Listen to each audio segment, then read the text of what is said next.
है दोस्तों, आजकल हम सुनते हैं कि प्रॉपर्टी की कीमत कितनी बढ़ रही है। बड़े बड़े शहरों में तो मिडिल क्लास लोगों को प्रॉपर्टी खरीदने में बहुत मुश्किलें आ रही है, क्योंकि भाव इतने बढ़ गए हैं कि साधारण इंसान तो खरीदने के बारे में सोच भी नहीं सकता है।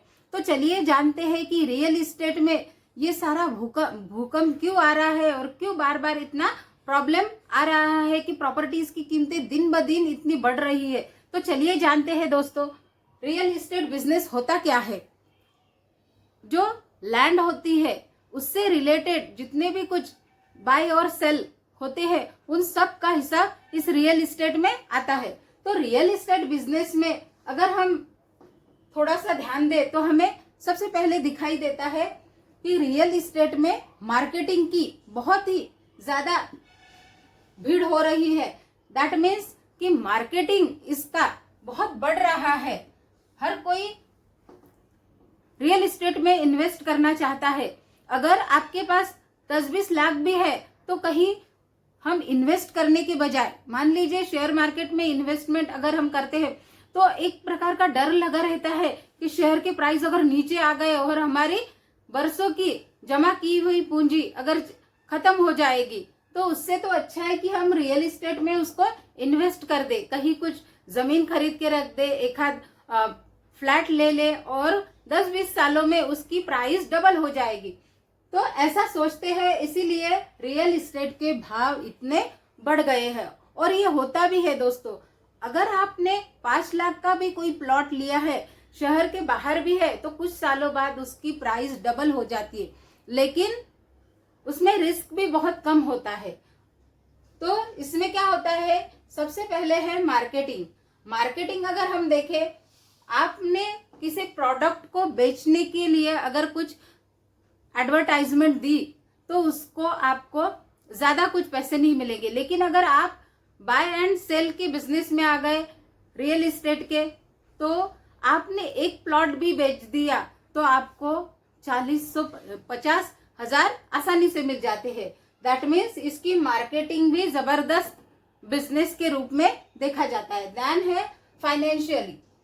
जो बड़े बड़े बिजनेस होते हैं वो क्या करते हैं कि शहर के बाहर या शहर में या ऐसी जगह प्रॉपर्टी लेते हैं जो बिजनेस के दृष्टि से बहुत इंपॉर्टेंट हो सकती है, और वो थोड़ा ज्यादा भाव भी रहा तो भी लेकर रख देते हैं। इसीलिए रियल इस्टेट के बिजनेस में बहुत सी अपॉर्चुनिटीज है और लोग इसमें इन्वेस्ट भी करते हैं और जॉब भी ढूंढने की कोशिश करते हैं। तो बड़े उद्योग घराने हैं वो बड़ी बड़ी फैक्ट्रीज डालने के लिए या बिजनेस सेटअप करने के लिए ऐसी जगह ढूंढते हैं जो बिजनेस की दृष्टि से इम्पोर्टेंट है। इसीलिए इसकी प्राइसेस दिन ब दिन इतनी बढ़ रही है।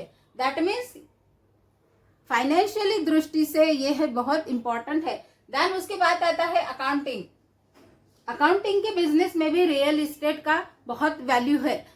कहीं प्रॉपर्टीज बाय एंड सेल की जाती है, कहीं रेंट पर दी जाती है। लग्जरी बिजनेसेस में भी प्रॉपर्टी बहुत इंपॉर्टेंट रोल प्ले करती है। अगर शहर के बीचों बीच अगर कोई रिसोर्ट हो या कोई होटल्स हो तो उसके दाम भी बहुत ज्यादा होते हैं। तो इस दृष्टि से यह एक अकाउंटिंग में भी इसका इस्तेमाल होता है और रियल इस्टेट के बिजनेस में अकाउंटिंग को भी वैल्यू आ गई है। देन है साइकोलॉजी। लोगों की इस तरह से साइकोलॉजी हो गई है कि एफडी में रखेंगे तो पैसा कुछ दिनों में थोड़ा बहुत बढ़ जाएगा, उस पर हमें 7-8%, मान लीजिए 9% भी सालाना मिला, और रियल इस्टेट में 2 या 4 साल बाद उस प्रॉपर्टी की प्राइस डबल हो जाती है। यह ऐसा लोगों में एक साइकोलॉजी बैठ गई है और वो कुछ हद तक सही भी है, क्योंकि बाकी अगर किसी चीज की डिमांड बढ़ गई तो उसका सप्लाई आसानी से बढ़ाया जा सकता है। लेकिन रियल इस्टेट में जो लैंड्स है, जो फ्लैट्स है, जो जमीनें हैं, उसकी डिमांड दिन ब दिन बढ़ती ही जा रही है, लेकिन उसका सप्लाई नहीं बढ़ाया जा सकता। वो नेचुरल है, इसीलिए इसमें इतनी ग्रोथ दिखती है और इसके प्राइजेस इतने हाई जाते हैं। देन है बिजनेस। बिजनेस के लिए जो लैंड्स लिए जाते हैं, लीज पे बोलिए या और खरीदी की जाती है, उसमें भी इसका बहुत वैल्यू होता है। अगर मान लीजिए किसी व्यापारी ने एक फैक्ट्री के लिए ज़मीन अगर रेंट पर ली है, तो उसे उस बिजनेस के प्रॉफिट में का 2 से 4% वो सालाना उसे उसका रेंट भरना पड़ता है। और अगर उसने वो प्रॉपर्टी खरीद ली हो, तो उस खरीद की कीमत उसे निकालने के लिए उसके प्रॉफिट में का 10 साल का प्रॉफिट उसे देना पड़ेगा। उसका 50% मानो या 30% मानो।